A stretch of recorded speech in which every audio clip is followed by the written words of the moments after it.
Bonjour, c'est Babor pour une vidéo pour le cercle du clos. J'espère qu'il n'y aura pas trop de perturbations ou de bruit parasite. Bon, on va essayer. Je voulais parler cette fois-ci de la question médicale. Alors, je ne peux pas en parler en tant que spécialiste, je ne suis pas médecin. Je m'intéresse énormément aux sciences, je connais pas mal les sciences, mais plutôt les sciences exactes, hein. Pas les sciences en rapport à la biologie. Et je voulais parler ici, avec l'affaire Didier Raoult, du statut du médecin, qu'est-ce qu'on peut attendre de la médecine encore en France, et aussi pas mal d'observationnels par rapport à plusieurs CHU, hein. Ma femme ayant une maladie orpheline, j'ai pu visiter un petit peu, enfin visiter pas mal de centres hospitaliers assez différents, et j'ai observé certaines constantes dedans. Donc là, on va en parler et savoir un petit peu où on se dirige en France avec la médecine. Alors, moi, j'ai vu un petit peu les accusations que subit le professeur Raoult. Et je voulais un petit peu comprendre comment ça fonctionnait, sachant que le coût d'hydroxychloroquine, hein, pour l'ensemble du cercle, on pense que c'est un traitement qui est plutôt déclaré comme fonctionnel. Il n'y a pas que Didier Raoult d'ailleurs qui le recommande, puisque l'ensemble de l'IHU, et je suis désolé, Raoult n'a pas matrixé l'ensemble des médecins de l'IHU, ça c'est pas vrai. Il pourrait même y avoir des oppositions au sein de l'IHU, or bizarrement il n'y en a pas. Donc on va éluder cette question. Moi, a priori, je pense que Didier Raoult, dans les recommandations de son traitement, a toujours eu, pour ce qu'on connaît, raison. C'est quand même un type qui a quand même un titre de professeur. Tout du moins aujourd'hui, et je vais le dire au cours de la vidéo, ça a plus grande valeur d'ailleurs dans notre pays.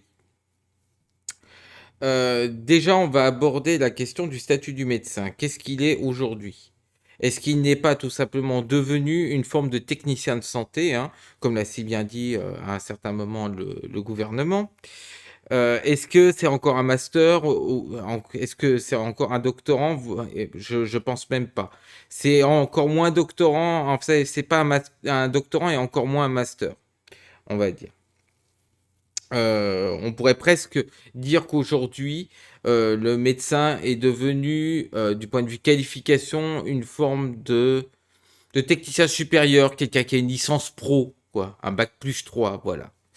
Qu'est-ce qu'il fait? Bah, essentiellement, en centre hospitalier, ce que j'ai vu, bah, il suit les recommandations de l'hôpital, il obéit strictement au cadre de santé. Parce que j'ai vu les cadres de santé donner des ordres aux médecins. Enfin, bon, pour moi, ça me semble assez étrange. Et dès le moment où un médecin ne devient plus maître, soit de la façon de traiter ses patients, soit de ses traitements, bah, il peut plus être considéré à ce moment-là comme un cadre. C'est un agent de maîtrise, voilà, tout au plus.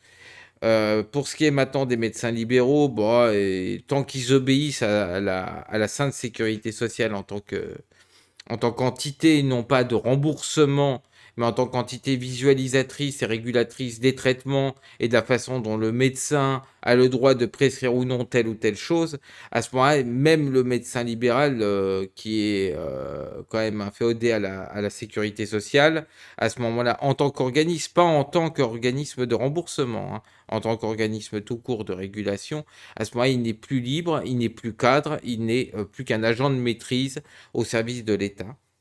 Euh, Après, bon, moi ce que je vois, c'est que de plus en plus les médecins généralistes et quelques médecins spécialistes ne sont plus que ce que j'appelle des vidalistes. C'est-à-dire, c'est des gens qui, voilà, eh ben, il y a tel problème, eh ben, on regarde ce que dit la Sécu en tant qu'organisme régulateur, et puis on regarde le Vidal dans un second temps, ou inversement, dans un premier temps, on regarde le Vidal, et après on regarde plus que ce que dit la Sécu en tant qu'organisme observateur. Est-ce que c'est être médecin? Non, c'est être une forme d'agent de santé. Bon, bah voilà, il faut se rendre à l'idée qu'un médecin aujourd'hui en France n'est plus qu'un agent de maîtrise. Bon, après, est-ce que vous avez envie de passer 7, 10 ans à devenir l'équivalent d'un bac plus 3, c'est-à-dire d'avoir l'équivalent au niveau possibilité d'un, d'une personne qui a passé une licence professionnelle? Ça, c'est un choix. Moi, je pense que ce soit dans les professions de l'informatique, des sciences physiques, etc., que vous avez déjà, au moment où vous acquérez un bac plus 5, déjà plus de possibilités et plus de pouvoir décisionnel dans n'importe quelle entreprise qu'un médecin aujourd'hui. Bon. Est-ce que c'est juste? Ben, je sais pas, on a quand même sacrifié pas mal au niveau qualification de la médecine au profit de son hyper-mathématisation. Quand il s'agit de sciences exactes, ça peut se comprendre, on a besoin des maths en tant qu'outil tout le temps, mais c'est pratiquement les maths sont devenus un dogme au niveau scientifique en général, y compris dans les sciences expérimentales. C'est-à-dire qu'au lieu d'apprendre l'anatomie à l'exactitude, la biologie à l'exactitude, on passe son temps à faire des métiers qui ont rapport avec la physique, ce qui me semble un peu absurde, hein. Surtout que la mécanique des virus, hein, que ce soit des virus ARN, ADN, ne peut pas être mathématiquement profilée. C'est très compliqué parce que c'est du vivant et tout ce qui est vivant fait un peu ce qu'il veut. À moins qu'on connaisse la mécanique générale totale de la génétique, et dans ce cas-là, il faudrait que ça réponde faudrait que ça réponde à une vision commune partout dans l'univers. Or, on est loin d'être là, hein. Déjà que la science se dégrade, soit dans notre pays ou en général d'ailleurs à l'échelle mondiale.